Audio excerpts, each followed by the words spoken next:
Hari ini mereka belajar satu huruf. Tetapi siapa tahu besok merekalah generasi yang akan membawa Al-Quran.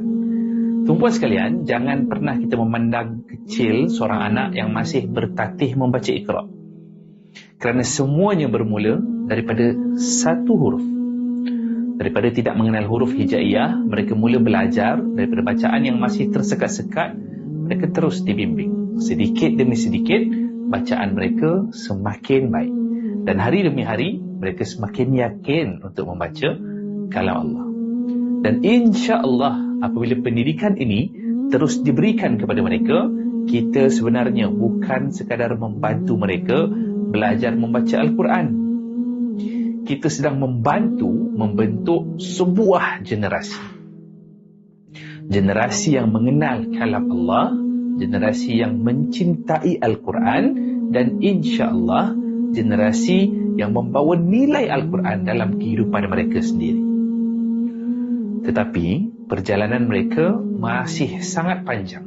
Mereka perlukan guru, mereka perlukan pembimbing, mereka perlukan bahan untuk mereka belajar, dan mereka perlukan peluang untuk terus mendapatkan pendidikan Al-Quran. Jumaat ni saya ingin mengajak kita semua untuk melihat lebih jauh ke hadapan. Jangan hanya melihat siapa mereka hari ini, tapi bayangkan siapa mereka boleh jadi pada masa hadapan jika kita tidak berhenti untuk memberi mereka peluang.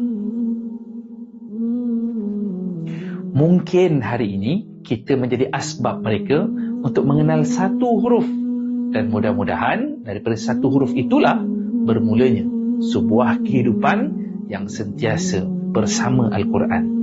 Jumaat ini, ayuh bantu kami lahirkan generasi Al-Quran.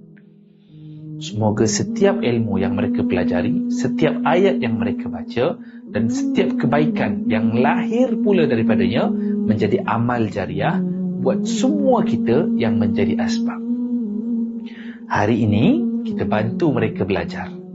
InsyaAllah esok merekalah yang akan meneruskan cahaya Al-Quran.